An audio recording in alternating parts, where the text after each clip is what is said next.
Good day and welcome to another episode. Today I'm going to talk about death. A lot of people don't want to talk about that. Not a lot of people want to talk about that. We are just not willing to face what is a natural part of life. And what's interesting is the result of this inability for us to face this, to acknowledge it, to have it be a beautiful experience. Because every death that I have witnessed has been a beautiful experience. In that inability for us to have that experience, have those feelings, think about this part of life. We are cutting ourselves off from life. Now, I am absolutely not an expert in any way, shape, or form on regards to this topic. But I have come to a few conclusions. And part of the conclusions that I have come to as a result of facing my own mortality on more than one occasion in my life. I faced my mortality when I decided to get sober over 35 years ago now. I faced my mortality when I came incredibly close to dying from AIDS back in, 1996 maybe. It's all such a blur. 96, 97.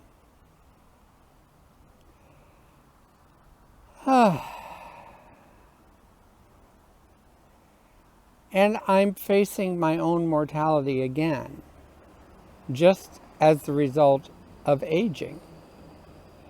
Absolutely just as the result of aging.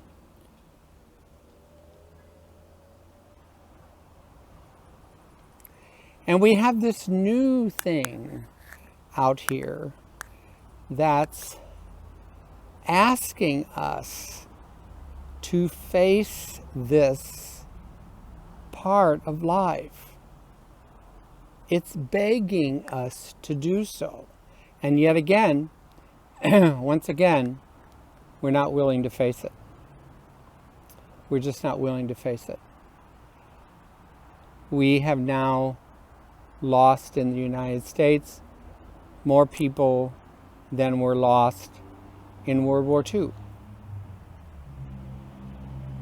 And we're not willing to face it. A little while back, we, lost more than was lost in Vietnam. And then it was all the wars except World War II. And then it was World War II. And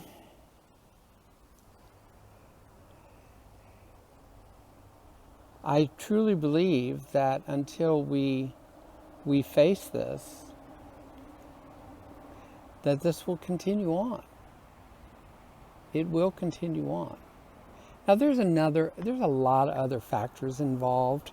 I am not saying by any way, shape, or form that COVID is simply a lesson on dying. It is not just a lesson on dying, but I do believe that the universe is asking us to take a look at this process.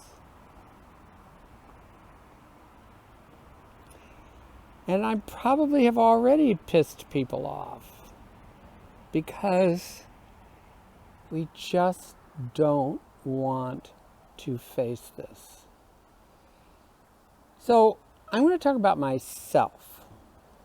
It's always a good way of getting a point across.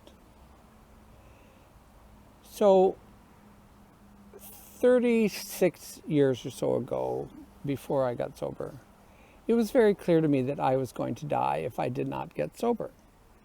And I didn't really want to die at that point. And I will tell you that it was very specific as to why I didn't want to die. Because I didn't want to die before my parents died. I wanted to stay alive until my parents had passed away. Then, so I did that, you know. I got sober, stayed sober. Then AIDS came along, and there was no question that I was HIV positive. There was just, it was a given. And I was living in Los Angeles and in San Francisco and in Palm Springs during the height of the epidemic. And I got to experience the beauty of death. I can tell you that I can see it more now than I did at the time. But I will say that when my one friend, one of my friends, Kurt, died, I was there when he died. I was there to feel his energy leave his body. And it was a beautiful thing. It was a beautiful thing. And then it was my turn to die of AIDS. And I made it. I made it by the skin of my teeth and with the great help of my parents, who, without them, I definitely would not be here today, because they knew how to take care of me and they knew how to fight with the doctors, which is always something that we have to consider.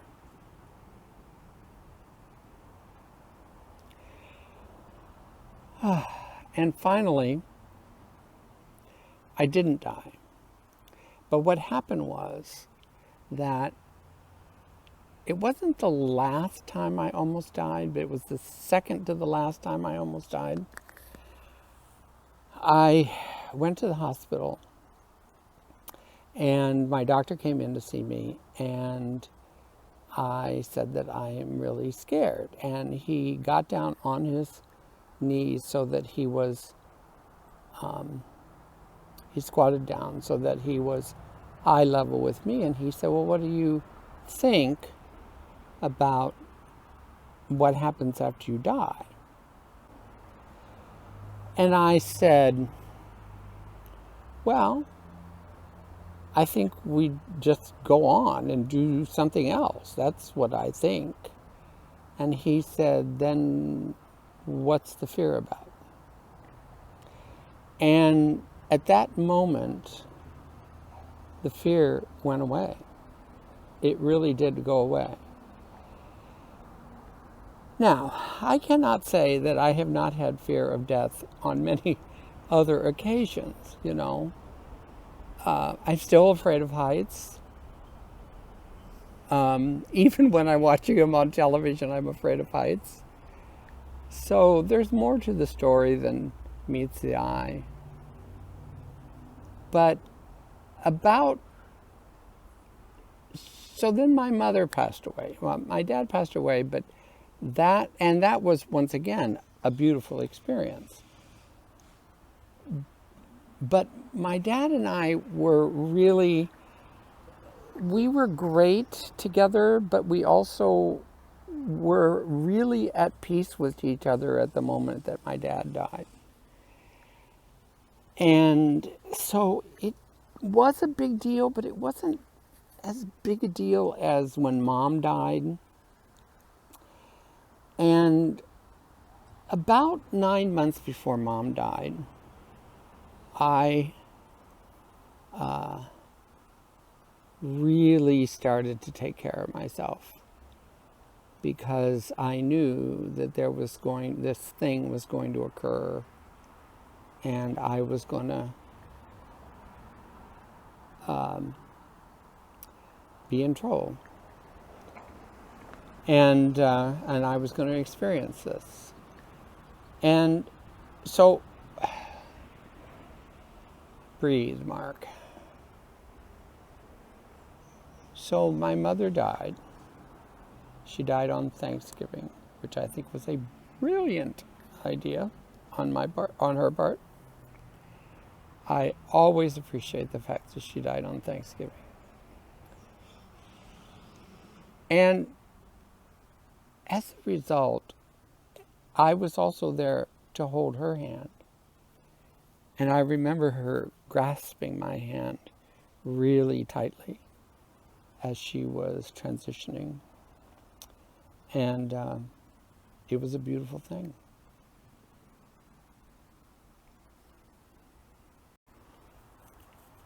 I also knew, as the result of my dad passing away, that there was going to be a mourning period, which continues to this day, by the way.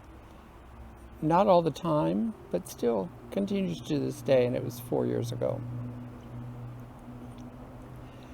And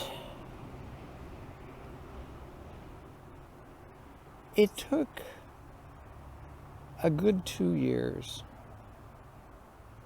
It took a good 2 years to start to really find me. And it's taken COVID to super find me, shall we say. Because I've been stuck with me a lot. And then I started to do these videos, which are helping me as much as I hope they're helping you.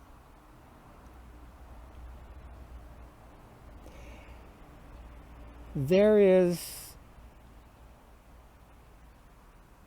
a ritual in Bhutan, which is a small country near China, that one is to stop randomly 5 times a day and think about death, their death, or death in general, but their death. And I think that's an incredible thing to do. And I do that. Not 5 times a day, but I do think about death. And I've obviously thought about death today, which is why I'm doing this video. And the thing that I have to say about it is that the point behind what they do in Bhutan is that it moves the soul into the present moment. And it moves the soul into the appreciation of the moment, and appreciation of life as it is, and for the reverence of life. And as a result of that,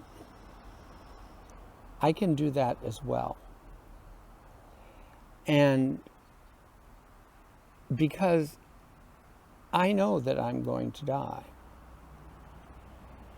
And I just recently redid all my papers to make sure that things are handled the way that I want them to be handled, which is also another process that people never want to face. There's so much more to this topic. I know that I have talked about death before. I hope to do it again. No, I don't hope. I will do it again, because there's so much involved in this. I just want to encourage people to not numb out from it. It's easy to numb out, particularly in the situation that we're in at the moment, where it seems as if everybody is numb to the fact that we're coming up on 300,000 people in the United States having died from this. And just to let you also know that while this is a contagious disease, there's a lot of people die from a lot of other things than there are more than 300,000 of each year as well. But this single thing is forcing us to look. Now, whether we do or not, I don't know. It seems that we're not. But I don't know. What I do know is that I encourage you. I encourage you to contemplate. I encourage you to get your affairs in order. I cannot tell you how much better I felt once I had straightened out my affairs, because I hadn't done it since 2012. And they needed to be redone. Life changes. And I feel so much better having done that. And I encourage you to do that too. If you like this episode, or even if you didn't like this episode, give it a thumbs up. I hope it challenged you. I really do.